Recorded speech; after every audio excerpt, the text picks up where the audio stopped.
आपल्या दहीहंडी पथकानं हे प्रो गोविंदा वगैरे जिंकल्यानंतर त्यांना गव्हर्नमेंटमध्ये जॉब देण्याचं काम सुद्धा सन्माननीय मुख्यमंत्री शिंदे साहेबांनीच केलेलं आहे. आणि म्हणूनच या वर्षी सुद्धा आमच्या मतदारसंघामध्ये कमीत कमी 20% वाढ ही अशा सगळ्या चांगल्या निर्णयांमुळे घेतलेली आहे. मी रिक्वेस्ट करतो तुला की या सगळ्या तरुणांचं तू सुद्धा एकदा मनोबल वाढवायचं आहे.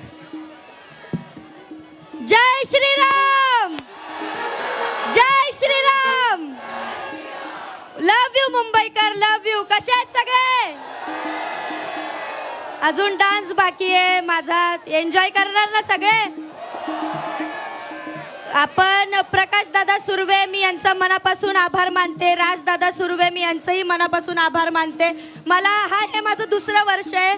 मला बोलवतायत, मला मान सन्मान जो देतायत प्रकाश दादा, मी त्यांचं खरंच खूप मनापासून आभार मानते.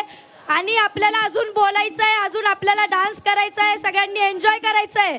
म्हणून अजिबात हारायचं नाही, लढायचं लढायचं. Love you, love you, love you.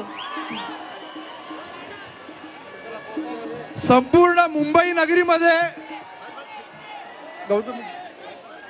नगरीमध्ये तरी गौतमी मुंबईत पहिला परफॉर्मन्स हा तू मागाठाण्यामध्येच केलेला आणि मुंबईची सुरुवात सुद्धा ही मागाठाणे मतदारसंघातूून झालेली आहे. मी तुला तुझ्या भावी वाटचालीसाठी सुद्धा मनापासून शुभेच्छा देतो. आपण सगळे ही तरुण मुलं तुझ्यासाठी बराच वेळ काळापासून थांबलेली आहेत. यांना आमच्या दहीहंडी पथकांचं वैशिष्ट्य तुला एक सांगतो. यांना ऍक्टर्स वगैरे मध्ये इंटरेस्ट नाही, यांना गौतमी पाटील स्टेजवर पाहिजे. ही तुझी क्रेज आज या ठिकाणी संपूर्ण महाराष्ट्रामध्ये. तर मी गौतमीला रिक्वेस्ट करेन की आपण एक